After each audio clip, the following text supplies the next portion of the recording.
All right, welcome to Till Talks with Chris White, where we talk TILs, tumor infiltrating lymphocytes, and all advanced cell and gene therapies, both with patients and caregivers, along with industry leaders. Let's get going. As a reminder, I am not a medical professional or medical expert. I am only a professional and expert on my story and my experience. If you are needing or seeking medical advice or assistance, please reach out to your care team. My next guest on Till Talks is Carolyn Leigh. Carolyn is a metastatic breast cancer patient diagnosed 10 years ago in 2015 and the founder of North Star Advocacy, a nonprofit to bring education and awareness to the importance of immuno-oncology and clinical trials. We connected through Instagram a few years ago. Caroline is a wealth of knowledge, and this is just part one of a multiple part episode as we talk about TILs, CAR T, and the importance of advanced cell and gene therapies and the critical funding of clinical trials. Hello, what's up? What's up, Caroline? Thank you so much for coming on Till Talks. How are you? I am doing pretty well. I am glad to be here. Very excited about this. Fantastic. I am so stoked that you jumped on last year. I want to say it was in the spring, somewhere around there, but we did a Instagram live talking tills and now we're on Till Talks. So it's kind of a full circle thing. We connected, I want to say in like 2023 or somewhere around there. I think through Instagram. But not specifically because of our disease, but because of cancer advocacy as a whole. You sharing your story, me sharing my story, and I just is so ecstatic you're here. Can you give a kind of a 101 on yourself and a little bit of your background and who's Carolyn? Sure. I was diagnosed with a primary breast cancer 10 years ago this month, actually. It's 2025, and I was diagnosed in March of 2015. And I was the third person in my family. My uncle, which I always want to talk about, was diagnosed with breast cancer and died of it because it's sort of rare. And if he had gone to get it investigated sooner, maybe he would still be here. But, he had a lump in his chest that he thought was from getting tackled by one of his sons when they were playing football. So it went a long time before he got evaluated. And then my mom was diagnosed with breast cancer 2 years after my uncle. So here I am, 10 years out from that primary diagnosis, and I have been living with metastatic breast cancer, which means it's spread to other parts of the body since 2017. It took them a full year to diagnose my metastatic cancer. So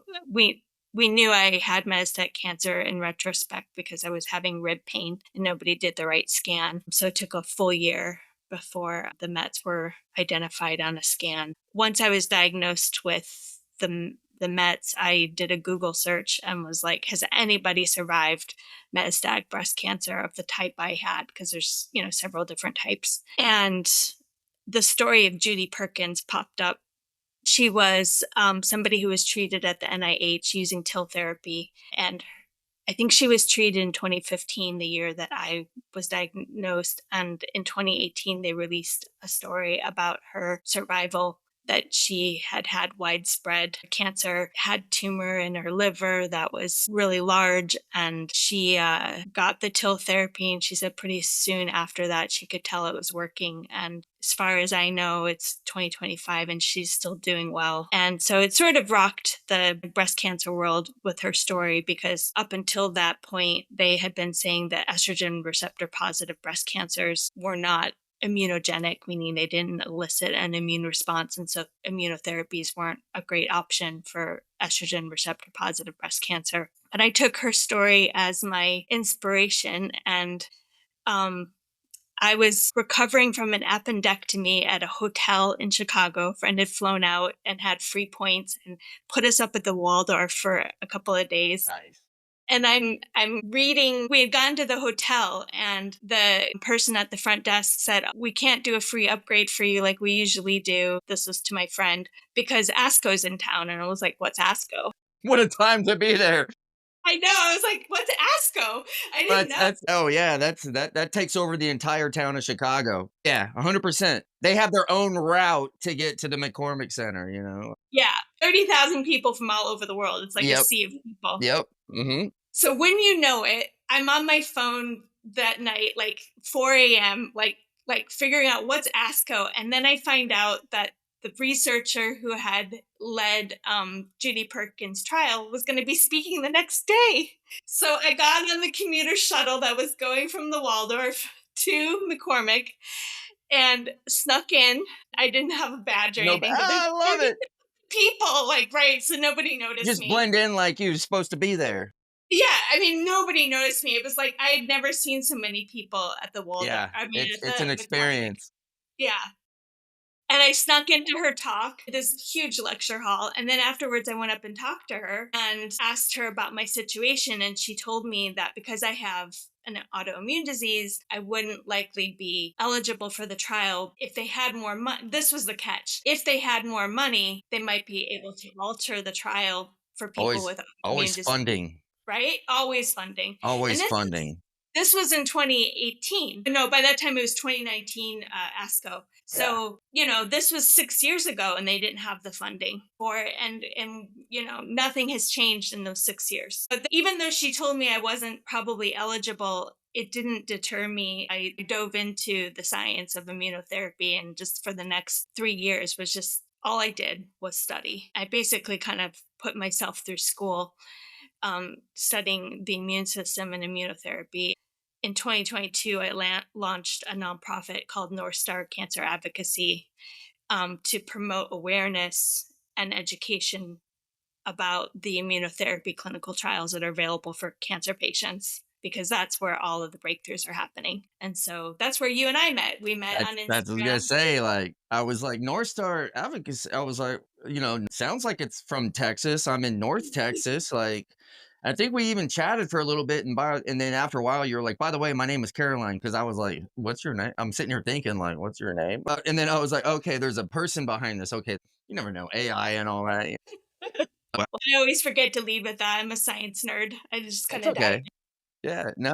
I was super stoked because it was you were asking like really intriguing questions and you seemed like you were in the know about treatments and immuno-oncology and everything. And so I was like, but you can't tell by the name of North Star Advocacy, you have a cancer ribbon on there. So I was like, okay, well, it's definitely got to be within that realm, but tell me more. Yeah, I found that I was reaching out to other advocates after I had learned about Judy Perkins and everybody was sort of down on it. You know, the other breast cancer advocates, like they were like, well, it's just one person. Like we've seen plenty of therapies say that they're a breakthrough and then they're not really. So I was like, well, I'm seeing all of the breakthroughs in cancer treatment happening through immunotherapy. So I'm just going to start my own foundation rather than try to join with another advocacy group because I was sort of just willfully like determined to show that it can treat breast cancer as well. But a lot of the immunotherapy research started with melanoma because they were seeing a lot of response in melanoma. So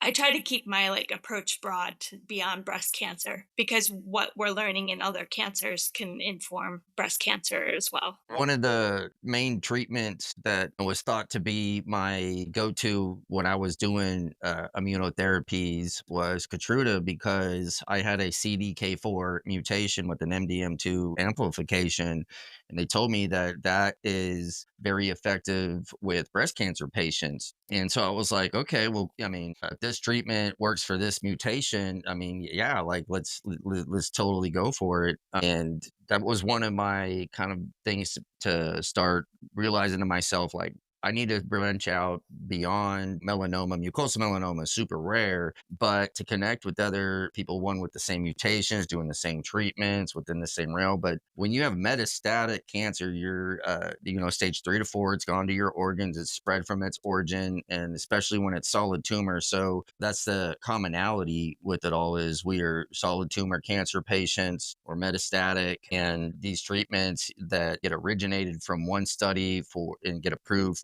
for one type of cancer can also be extremely effective on many others. And that was the deal with the immunotherapy. But That's what brings us to TIL therapy, which has, been going on now for plus decades or so. And it's when I describe it to people, it's like, hey, solid tumors, 90% of all cancer is solid tumors. So there's a lot of cancers you may have never heard of, but trust me, I guarantee if I start naming off a handful of them, you've heard of them. And at the top of the list is breast cancer. I mean, out of all the cancers that come across the board, there's lung cancer and colon cancer and your melanoma and this and that. But I think I know everybody has always heard of breast cancer because somebody somewhere has been affected by it directly, indirectly. I think we can all learn so much from the patient population that is gone through it, that is going through it, and can help advise those that might be a patient someday, unfortunately. So tell me a little bit about you're wanting to get into TIL therapy and your experience with trying to navigate how to find like where are the trials at, where should I go, what should I do, who should I reach out to, lay that all out for me. Okay, so as I mentioned, I had talked to Dr. Stephanie Goff at an ASCO conference. Yes. And, she had told me because of the autoimmune disease, it wasn't likely I could participate. Also, my cancer had only spread to my bones. And so most clinical trials don't allow people in with bone only cancer or bone only metastasis into trials. It's sort of an archaic exclusion criteria for clinical trials. The primary reason is imaging. When you have bone mets, they don't change on CT scans very quickly. And so you can't tell if the bone tumor is responding to treatment or not because it doesn't look different on the scan. Like you can have a dead tumor in the bone and it looks like it's still there for a So long time. so it could be necrotic or calcified, but since the bone Or just dead. structure, yeah. The cancer cells are just dead. There's still a hole in the bone. There's different types of what they call lytic and blastic bone tumors. Lytic makes like a hole. Lysis Okay, means so have yeah, it'd be like a Swiss cheese going through your whatever. exactly. Okay, I got you. Yeah. And then the blastic bone mets, which you see more with prostate cancer. Breast and prostate cancer go to the bones more than any other cancers. And the breasts tend to be more lytic, these holes like Swiss cheese. And then the prostate cancer tends to be more blastic, meaning the bone built up, but the bone building is sort of abnormal. So the bone is still kind of fragile. It's not like strong, healthy bone. So I wasn't eligible. Even if I didn't have an autoimmune disease, I still wasn't eligible for a TIL trial. Because as you know, like for a TIL trial, they have to remove a tumor from your body and then they slice up the tumor and look for T cells that are identifying the tumor and going after it. And then they regrow those in a lab.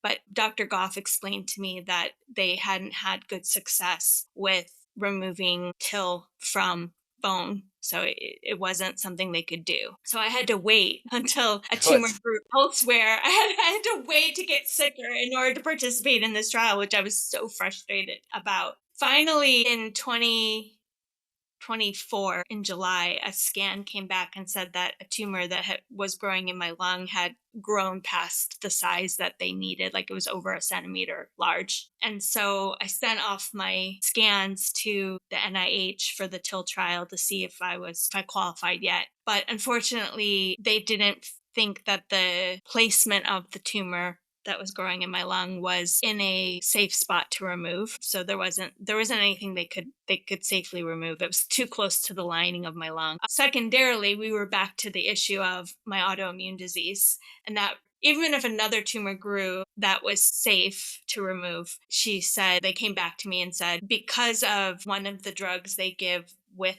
the TIL therapy called interleukin 2 and my autoimmune disease, I would never be eligible. And the reason is that interleukin 2 can cause these like gaps between the cells that form your blood vessels. And so you start to get like leakage of like fluid from the blood into tissues. They call it capillary leak syndrome. Did you have that at all when you got your interleukin 2? no, I had major rigors and all of that, but they give you the list of the possible side effects, and I was looking at it like, okay, I've been given list of possible side effects before, especially with chemotherapies and immunotherapies, and some of them happened and some of them never happened, and so I kind of looked at it like, let's go. I mean, like, I'll be in the hospital, just keep me comfortable, and I'm willing to try. I want to do it, so I'm not worried about any of that. And so I wanted to ask you if given a choice, would if they were to say, "Hey, Caroline,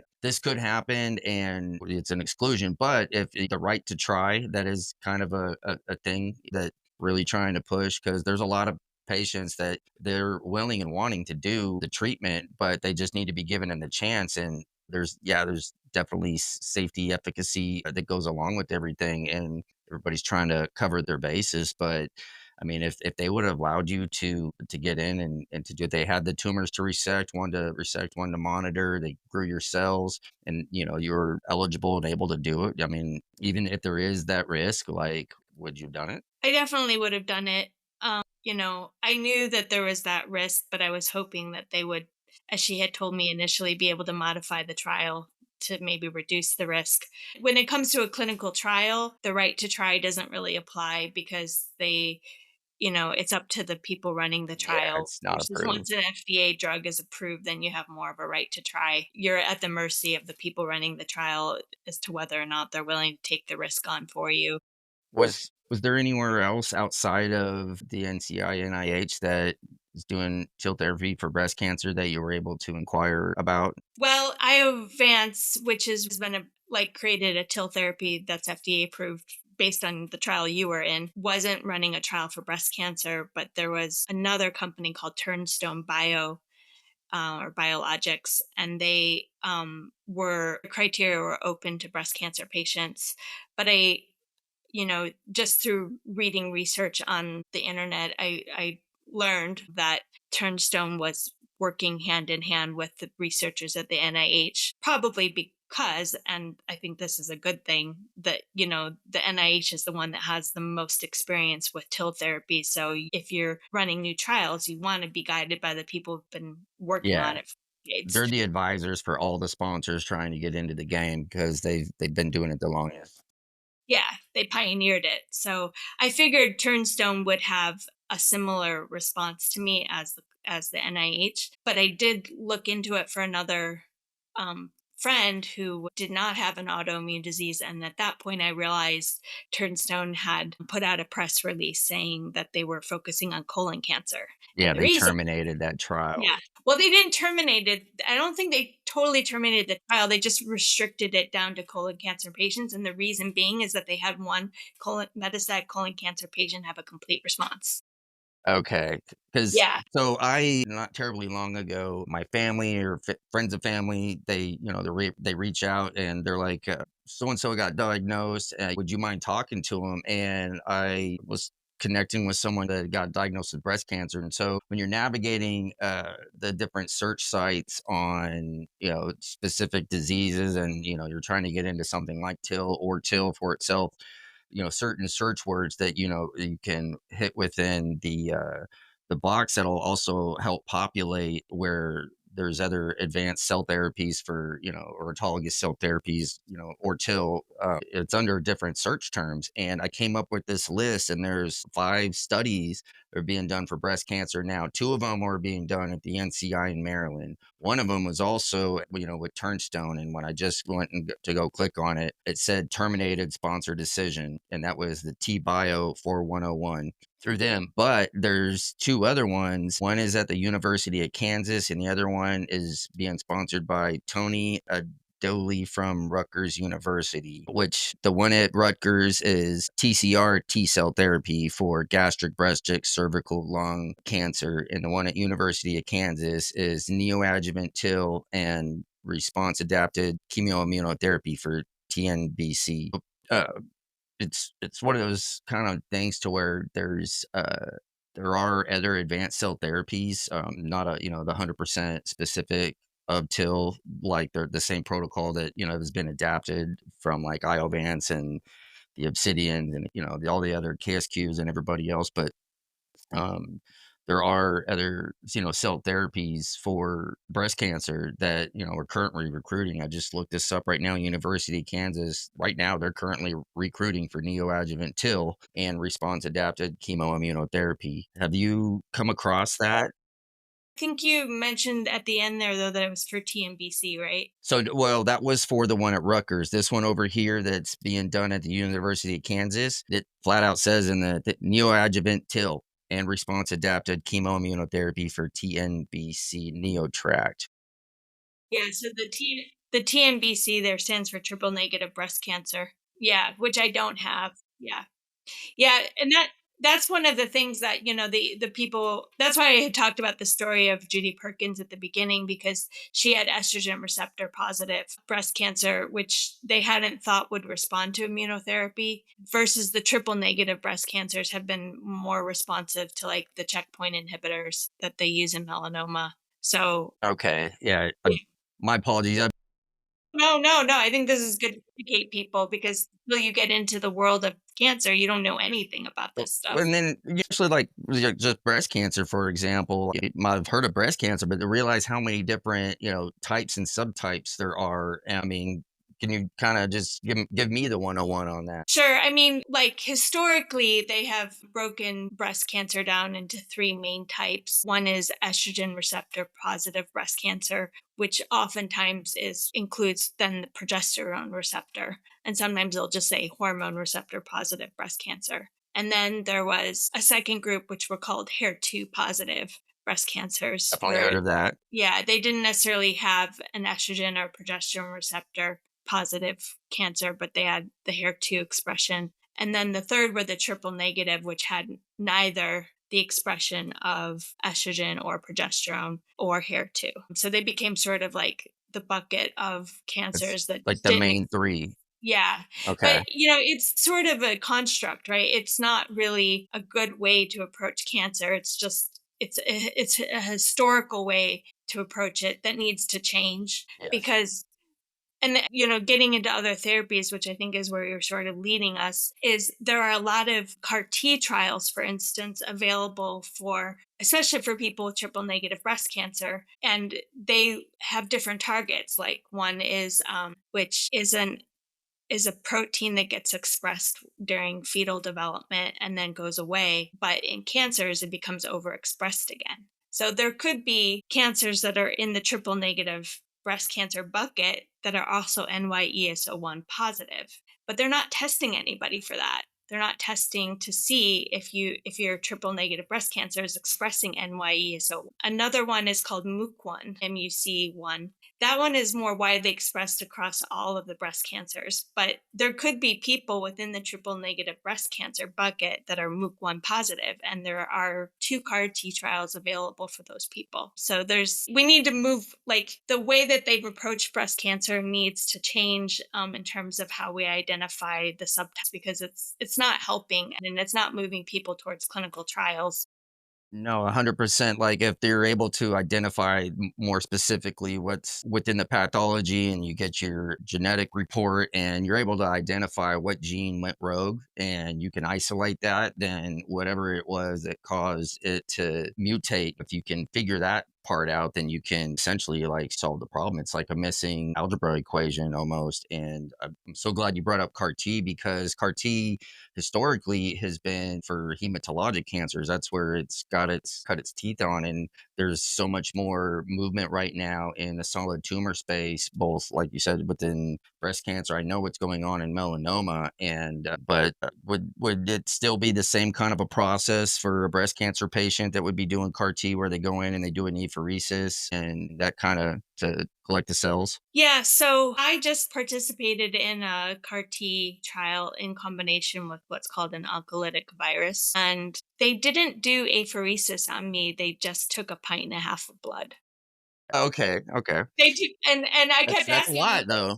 yeah, well, I know. I kept saying, "Are you going to do apheresis? Are you going to?" And they're saying, "No, we're trying to see if this approach would work so that people don't have to go through the more, invasive process of an So apheresis." it's just a blood draw and they pull a pint and a half out instead of sitting there double armed for like 4 hours? Yeah, it was maybe a 10-minute draw. They filled up over probably 30 vials of blood. I'm sitting there thinking how lightheaded I would be, like, it's like getting drained like that quick. Oh my God. Like, what, I mean, do they do it? You have to, what do you have to, is there any prep for to get that much blood drawn that quick, or what do they do afterwards to help you The clinical rejuvenate? coordinator just told me to hydrate, hydrate, hydrate, and I didn't really fully understand because he didn't tell me they were taking a pint and a half of blood. But No, let me tell you, I was so hydrated that I think I had thrown my electrolytes off because I was dizzy from you're being diluted. I had water poisoning, I think, because I was super hydrated. But once the blood draw was over, I wasn't dizzy. So that Okay. was like, and I also like was taking a ton of iron and eating a lot of red meat to try and get my red blood cell count up because I had been sort of like on the other side of normal, like I was a little bit anemic. So I was worried about that. But I actually did okay. But I was glad that he told me to hydrate. Like, and Yeah. he couldn't emphasize it enough. And I was like, okay, I'm taking this seriously. I think I No. drank like almost a gallon of water the day before, which is like double what you're supposed to drink in a day. I remember there's always been like eight glasses of water, and then I've also heard it's got to be a percentage of your body weight and this and that, and I mean, I guess it depends on how active you are and or whatever. That I mean, water. What percentage of your body is water? Like a lot of it. 70%. Yeah. Yeah, like I mean, it's I always look at it like I don't think you can overhydrate, and so I mean, you might have to pee a lot. Well, you actually can overhydrate. I mean, that's why I brought it up because I think I was Yeah, yeah, like okay. the other side of like I think I had a little bit of water poisoning. Literally, like you can do that because I was lightheaded and from being overhydrated. But once the blood You know, draw it- was done, I was okay. So I made it through the other end. wow. Yeah, That's yeah, just like yeah, when you yeah. said a pint and a half, I know you told me that before, but I'm sitting there, like, imagining, like, the beaker or yeah, you know what I mean? Like, Well, they just visualizing. large green cap tubes, so they were bigger than your normal blood draw tubes, and I think there was like 20 or 30 of them. Like Yeah. when I saw how many tubes they were taking, I was like, "Oh god." Yeah, and they're, like, lining them up on the table to put the stickers on them and everything, like, I remember that when I was going through my trial, there was a couple of blood draws to where, yeah, I mean, there was just this tray of vials, and I'm like, "Man, that's quite a bit," and so, when I would go back for follow-ups, it was kinda confusing to me, because I was thinking, like, "Aren't you supposed to be taking, like, a whole tray of vials?" Like, "No, that was only for, a couple of them," but I'm like, "Okay," 'cause I'm sitting here preparing for you're about to take a decent amount of my personal supply. I'm gonna have to rejuvenate, like, and make sure I'm, eating appropriately, hydrating appropriately, like, I mean, which I should be doing anyways, but, sometimes, like, I'm not always following the rules, but I try. I try. I wanted to ask you a little bit more about North Star Advocacy. Like, so you're based out of San Antonio. Is more of a regional based operation that you're focused on, or is out of state? Like, give me some more 101 on North Star Advocacy. When I started North Star, I was living in the Chicago suburbs. I had grown up there and moved back there once I was diagnosed with metastatic cancer. And I had a board of directors that was kind of from all over the country. But then, about a year and a half after I started it, I was told I was near having a pathological fracture in my hip from the cancer. I was really freaked out about the possibility of having to have a hip replaced because I knew that that was gonna be a hard recovery and that cancer was likely to keep spreading, and I was like, "Is it gonna be worth it?"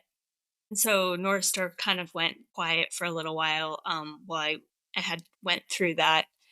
If before my hip actually finally broke and I had to have an emergency hip replacement, I had been praying and asking, like, "What should I do? Like, is there another option?" And I heard in my meditation, Texas, and I heard adenovirus. And I was like, okay. So I came out of the meditations and I Googled Texas and adenovirus and cancer. And there was a trial being run in Houston. So before the hip broke, I applied to the trial that I just participated in. That's this adenovirus trial, CAR T trial. And at that point, they were still not working with bone only cancer. So they told me no, but it set my sights on Texas. And so then once I was through the initial recovery of my hip replacement, I moved down to Texas. So North Star is now kind of, based here, but it's a pretty small nonprofit. I set it up initially as a 501c4 to which means that when you make donations, you can't get a tax break, and the 5C4s are more for political action. And Okay. my objective was actually to like try to draw awareness and create momentum for um re- the public to put pressure on Congress to increase NIH funding, since a lot of the biotech companies end up building out from the breakthroughs that the NIH makes. A lot of the NIH research is what gives birth to these other therapies. So the I'm kind of taking a sidetrack here, No, but no, the no. so the I was trying to generate momentum for people to like start calling Congress. And this was back, North Star was born in 2022. So this was before Trump started messing with the federal government. Um, and sort of creating chaos. Even then, we were having a problem with funding. The NIH budget back then was around 7.3, or not the NIH, the National Cancer Institute, which is one of the 27 umbrella organizations under the umbrella of the NIH, was about so its budget was about 7.3 billion. And President Biden was talking about his North Star initiative, or I'm sorry, his moonshot initiative. And when you actually dug into the numbers, like the increases were like pathetic. And I was realizing how little people understand the funding structure for cancer research. And I was finding it much harder to like break the thinking about it. Because there was this counter message happening that the Moonshot Initiative was going to really like increase cancer funding. And the holdup wasn't Biden. Biden was asking for a lot of more money. Well, he was asking for like an additional 4 billion in his first year as president, and Congress didn't give it to him. They refused. And so then the next year he came back and he asked for less. But this time I think he ended up asking more for a new like agency that would sort of be loosely associated with NIH, which was called Health Advanced Research Projects, and they were calling it HARP, which was sort of like a build off of DARP, which helped. I don't know if people know about DARP. I was finding that Instagram was throttling any of my attempts to draw awareness about the funding issues. Anytime I did a post on Instagram about the funding issues, they would like down throttle my views. Like the message wasn't getting out. So then I kind of backed off of that and just started focusing on just clinical trial awareness and immune system education, because I realized that social media wasn't going to be the tool that I could use to like help people understand the funding issues. Like I was going to have to do it outside of social media. Like, it's social media is kind of a weird beast, because what I've come to discover is certain age groups and certain demographics will be, they have like certain platforms that they connect with and they cling to. And depending on the age range and the demographic, some folks, they're strictly on one platform or strictly on another. Like, and I'm a little bit on all of them, but I'm mainly like on LinkedIn. But I know some folks that are within the melanoma advocacy realm, like they are 100% Twitter, and there's a lot more politicking and stuff like around that realm. But industry related things are definitely LinkedIn. Now there's the like baby boomer generation plus who are 100% Facebookers, but I'm 42, 43 years old. So I'm either bottom of Gen X or millennial or in between or whatever. But there's a lot of people my age that they're either just Instagram or nothing at all or a little bit of everything. But the generation below, they're 100% Instagram or TikTok or, the Snapchats. And so it all hits within specific spaces. But I'm about to attend my third Hill Day with the MRF for advocacy days, but in total, it's going to be I want to say my sixth, because this will be my third with the MRF. I did two with the COA and one with the RDLA with Every Life. But every year with the MRF, it's been the same thing, which is we advocate for the funding for the Health and Human Services, and the NCI, the NIH, and the CDC all fall underneath that. And that, I believe, has been around like $50 billion. And the CDMRP for melanoma itself is, sustained around 40 million. because that's exactly how much we know that we can effectively use. But the main funding that goes to the Health and Human Services, that $50 billion, that's the same funds that come for what you were just mentioning.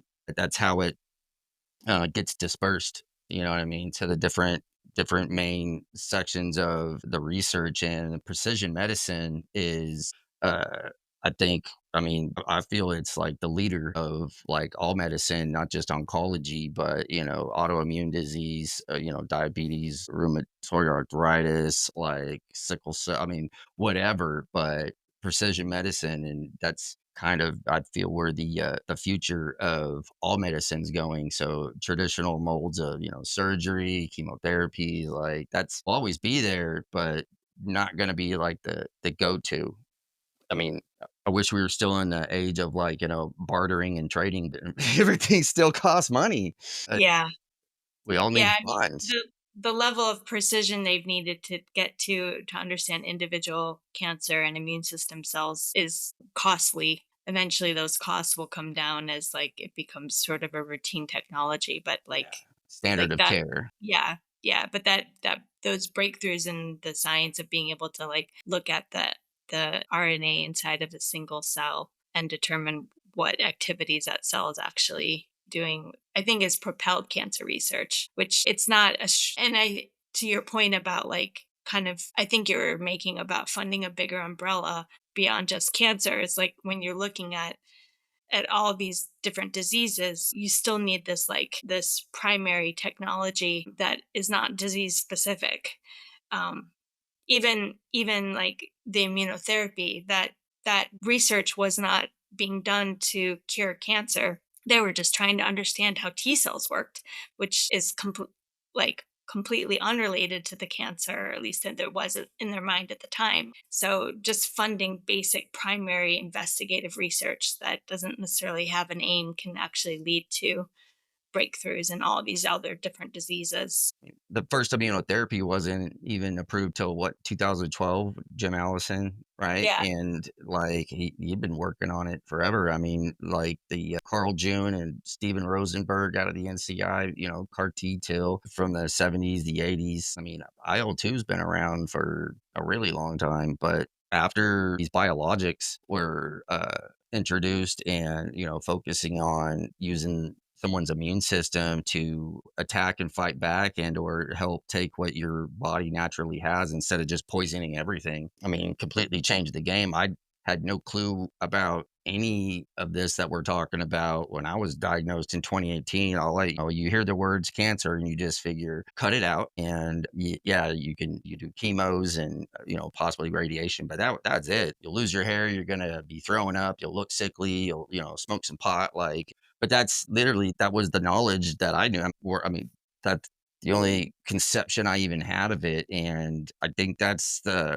goal of what I'm trying to do is to talk about it so much within patients, caregivers, and industry leaders, but to not have it be so formal in a business sense where there's a lot of podcasts and things out there where it's industry to industry and they're talking about it. And that's great if they're trying to do that. But hearing the patient voice and just from people that are actually receiving these treatments, and if we don't know to ask about that when and if a situation comes and you're approached and you're just like, okay, what do I do? I go to the internet's everybody's source of information now. Like I don't know if anybody's got encyclopedias and you go to the library and hit the Dewey Decimal System and try to figure out. But I mean, most people I know, they don't even have watch regular TV anymore. I mean, I got rabbit ears. I cut off cable almost 2 years ago. And so source of information is all within your hands. And even if it's just simple enough to empower each other to be like, wait a minute, I heard about this. Let me ask about that. And not all the organizations everywhere all know what's going on everywhere. They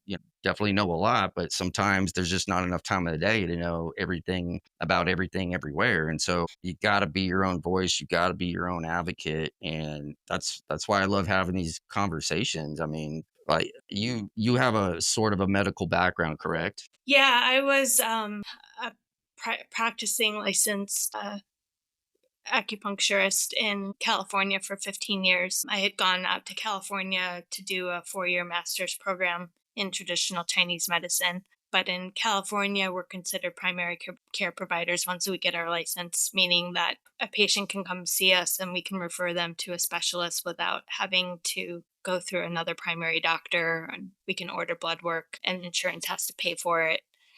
So I had a pretty strong background in medicine already, and I was known for doing research for patients who had conditions that nobody seemed to be able to figure out. Like, a lot of times people go to see acupuncturists when the medical doctor has told them, we don't know what we can do for you, or Yeah. the side effects of drugs are good. So we a lot of times we see the patients when they're on their last straw already, but that ended up being kind of my niche. I was doing a lot of research for individual conditions, and then I started to get sick, and so then I was investigating myself. When I got back into the immune system in 2019, I was like, what just happened to the field of immunology? Because I didn't learn any of this in school.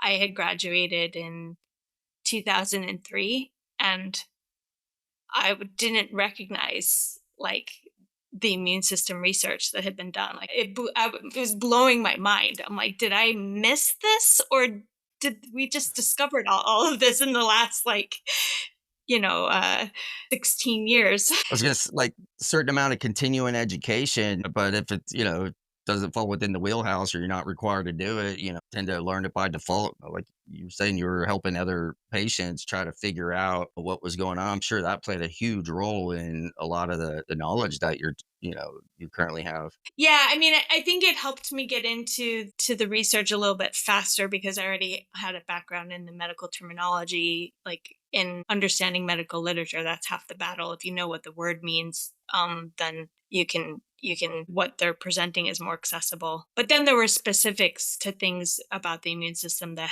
hadn't been covered, and like, my continuing education requirements were always more Chinese medicine based. So I like there weren't any providers keeping licensed acupuncturists up to date on the changes in the immune system research. Although, to be frank, like, I talk to primary doctors and they don't know what a CAR T trial is. So I No, don't you're think you're it's just 100%. You hit the nail on the head. I mean, I've had the same primary care doctor since I was non-pediatric and I became 18 and an adult. And their wheelhouses are within certain ranges. And both my primary care doctor, my home base oncologist, and she is actually a hematologist or hematologist oncologist, but I'm still kind of like their source. I've been educating them on TIL therapy, and there's, they might have heard of, stem cells or maybe even CAR T, but that's not their wheelhouse. And so they only know what, they're either they're forced to learn through continuing education and or by default just by chance or through other patient experiences. But definitely see as the years progress and that'll become more common in types of standard of care. And my whole hope is that there'll be more proactive approach and that'll start with primary care doctors in regards to having like scans and additional kind of tests that go along with your annual follow-ups for physicals and that sort of things. You shouldn't have to wait for something to go bad or be metastatic to then warrant for a scan of sorts to figure out, oh crap, like I got this disease or this cancer or something like that. I mean, I'm not sure how the path is going to be paved for that to come into place, but I have this vision that I can totally see it. That's eventually where it's going to be. The next generation coming up. I mean, it's crazy because they're able to learn at a faster rate than I think any of the previous generations because they have these smart computers in their hands. yeah. So I'm definitely hoping that the routine health exams and just the growing knowledge of immuno-oncology, immunotherapy, advanced cell therapies, that these will be the standards of care. Because the way I see it is it's a preserver of a quality of life along with the quantity, and that's the whole goal, right? I mean, if you got to beat yourself up and just to say, yay, like we won the war, but now you have this aftermath to navigate through. I mean, now it's a whole new challenge. Is Yeah. there I mean, if you had a time machine and could go back, would you have done anything different along your treatment path, knowing now what you know versus 10 years ago? Because a lot's changed in 10 years. Well, even just like even without the advances we've made, I think there are a number of things I would do differently.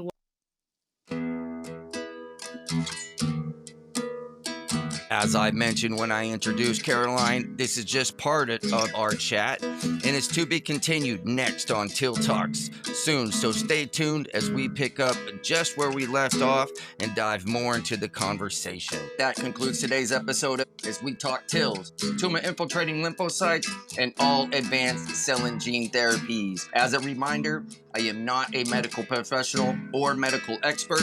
I am only a professional and expert on my story and my experience. If you are needing or seeking medical advice or assistance, please reach out to your care team. I'd like to thank my guest today for joining me on Till Talks. To our listeners who have not yet done so already, please follow, comment, subscribe, share, and smash that like button. For more information about Till Talks and related resources, please visit www.tilltalks.com. I'm Chris White. As always, sending love to everybody. Peace.